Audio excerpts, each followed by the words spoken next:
Coucou les filles, j'espère que vous allez bien. On se retrouve aujourd'hui pour ce dernier jour sur le sujet de l'amour de soi et je vais vous partager un dernier tips. Aujourd'hui, on va parler du corps.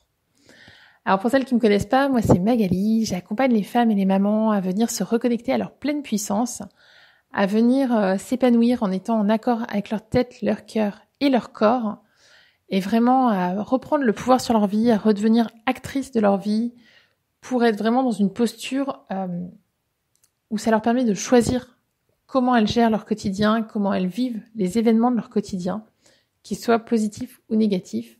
Parce que pour moi, c'est vraiment ça qui amène à l'épanouissement et à une vie harmonieuse, notamment en famille. Alors aujourd'hui, comme je vous le disais, je vais vous partager des outils pour venir travailler sur l'amour de soi et notamment sur l'amour de son corps. Comme je vous le disais le premier jour, l'amour du corps, ça fait intégralement partie de l'amour de soi parce que, voilà, l'amour de soi, c'est s'aimer dans son entièreté, aussi bien du point de vue psychologique que du point de vue émotionnel, que du point de vue corporel. Mais aimer ce corps, c'est pas toujours facile, notamment quand on a eu des enfants, souvent le corps a changé, il a pris des formes, il a pu devenir plus moelleux, il a pu développer des vergetures, avoir de la cellulite, et c'est pas toujours facile à assumer, c'est pas toujours facile à aimer, et vraiment quand on arrive à faire ce travail-là, c'est se libérer d'un gros poids qu'on porte au quotidien. Moi, je peux vous en parler d'autant plus qu'après ma deuxième grossesse, comme je vous le disais, j'ai eu du mal à reperdre mes kilos. Et d'ailleurs, il n'y a pas très longtemps, on m'a demandé si j'étais enceinte de mon troisième. Alors, autant vous dire que sur le moment, ça m'a franchement pas fait plaisir.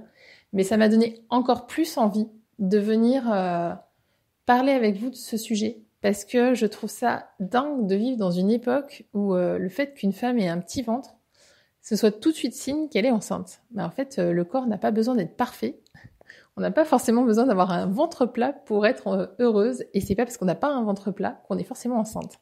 Donc moi, j'ai vraiment envie que les femmes se libèrent de ce poids-là, justement, de cette pression. Parce que souvent, ça nous empêche de nous habiller comme on a envie, comme on se sent bien, par peur de ce jugement et du regard des autres. Et apprendre à aimer notre corps tel qu'il est, c'est aussi nous aider à sortir de ce jugement parce que justement, quand on s'aime dans notre intégralité, quand on a conscience de ce corps, de tout ce qu'il a vécu, c'est vraiment quelque chose qui va venir nous aider vraiment à développer un amour de soi inconditionnel et à sortir de cette peur du jugement des autres. Alors un exercice qui peut être très très puissant à faire et que je vous recommande s'il y a des parties de votre corps que vraiment vous détestez ou avec lesquelles vous avez vraiment du mal en tout cas à développer de l'amour. Donc ça peut être votre ventre, mais ça peut être vos bras, ça peut être vos cuisses, ça peut être vos pieds, ça peut être votre visage, enfin voilà, vraiment quelle que soit la partie, c'est de lui écrire une lettre à cette partie de votre corps. Ou vraiment, vous pouvez en profiter pour vider votre sac, lui dire tout ce que vous avez envie de lui dire, que vous le détestez, que vous avez horreur de ce que vous ressentez. Enfin voilà, prenez le temps de vraiment vider votre sac, ça fait toujours énormément de bien.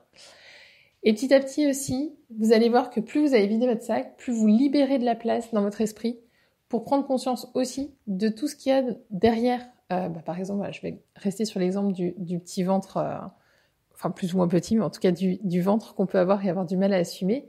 Mais aussi d'avoir conscience que ce ventre, il est là aussi parce que il a porté un ou deux enfants, ou parce qu'il a aussi, il est là peut-être parce que vous avez vécu des périodes difficiles dans votre vie et il est peut-être le reflet que chez vous, l'alimentation, c'est quelque chose qui vient vous réconforter, qui a un rôle de un peu doudou. Enfin, moi, je sais que l'alimentation, pour moi, c'est vraiment quelque chose qui est un refuge émotionnel. Donc, c'est peut-être ça aussi. Enfin, voilà. Vraiment, allez voir derrière ces parties de votre corps, quelle est leur histoire.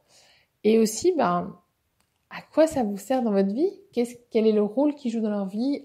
Rappelez-vous aussi que chaque partie de votre corps a une utilité. C'est la même chose que quand on a parlé des qualités et des défauts. Les parties de notre corps, il n'y en a aucune qui ne sert à rien. Et donc venir vraiment renouer avec tout ça, venir travailler sur toutes ces choses-là, vous allez voir que ça va être très très libérateur. Cette lettre, quand vous avez fini, vous n'avez pas forcément besoin de la relire. Vous pouvez si vous le voulez, mais c'est pas une obligation. Vous pouvez aussi faire le choix de la brûler pour vraiment vous libérer de ça. Et puis, si vous avez envie de travailler encore plus en profondeur, vous pouvez venir travailler avec les huiles essentielles. Vous savez que ça fait partie de mes outils de prédilection et notamment vous pouvez travailler avec le pamplemousse qui est l'huile essentielle de l'amour de soi, de l'amour de son corps. Donc vous pouvez vraiment utiliser une huile végétale, mettre 1 ou 2 gouttes d'huile essentielle de pamplemousse et venir masser les parties de votre corps qui sont en désamour. celle que vous avez le plus de mal à accepter. Alors juste, attention si vous le faites, faites-le le soir ou alors faites-le sur des parties de votre corps qui sont couvertes, parce que le pamplemousse c'est un agrume, donc il est photosensibilisant. Si vous le faites sur des parties exposées, notamment là où on arrive sur l'été, exposé au soleil, vous risquez de vous retrouver avec des taches brunes, ce qui serait pas très très sympa. Donc juste voilà, faites-le le soir ou faites-le sur des parties qui ne seront pas exposées. J'espère que ça vous inspire, que ça vous aide, que ça vous apporte des idées pour avancer sur cet amour de soi. J'espère que ça vous a plu cette semaine. N'hésitez pas là encore à me dire en commentaire voilà, si ça vous a apporté ce que ça vous a apporté dans votre quotidien, ce que vous retenez de cette semaine, ce que vous avez envie de mettre en place, ce sur quoi vous allez travailler. Et puis, pour celles qui ont envie, je vous propose un temps d'échange sur ce sujet-là. Je vous mettrai un message sur Facebook pour vous partager le moment où on pourra se retrouver pour en parler directement ensemble. Sur ce, je vous souhaite une belle journée, je vous fais des bisous les filles et je vous dis à très vite.